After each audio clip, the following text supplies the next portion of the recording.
Қайырлы күн, балалар.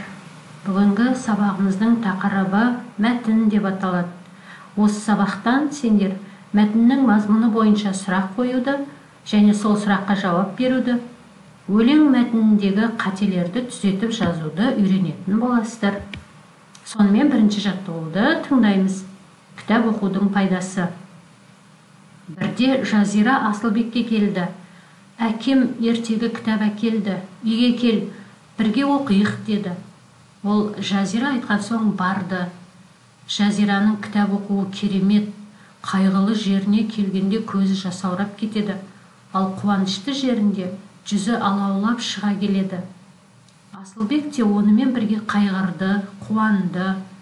Барлық қызық кітапта екен ғой деп ойлады. Асылбек бұрын кітап оқымайтын. Енді бір мезгіл кітап оқитын болды. Қазір Асылбек сабақты жақсы оқиды. Сонымен балалар мәтін не туралы екенін түсіндік пе? Жазира Асылбекке келді, кітап оқуға шақырды. Өйткені Жазираға әкесі ертегі кітап әкеліпті. Жазира кітапты қалай оқиды екен? Асылбек бұрын кітап оқитын бе еді? Асылбектің ойы неліктен өзгеріп қалды? Балалар қайғылы жеріне келгенде Жазира мұңайып оқиды екен. Өйткені қайғылы деген сөздің мағынасы аянышты деген сөз. Ал қуанышты әңгімелерді жүзі алаулап тұрып оқиды екен. Жүзі алаулап деген қуаныш ұялау жүзіне, күлкі ұялау. Ал сен қандай кітаптарды оқып жүрсің? Саған кітап оқыған ұнайды ма? Өте жақсы. Балалар сергіту сәтін жасап болған соң дәптерді ашып, «ы» әрпін көркем етіп жазып аламыз. Одан соң екінші жаттығуға назар аударамыз. Бос орынға тиісті сөзді қойып жаз дейді. Мектеп кеме, білім теңіз. Тынбай алға жүзудеміз. Біз тынбай деген сөз жазамыз ба, әлде тынбай деген сөз жазамыз ба? Қалай ойлайсыңдар?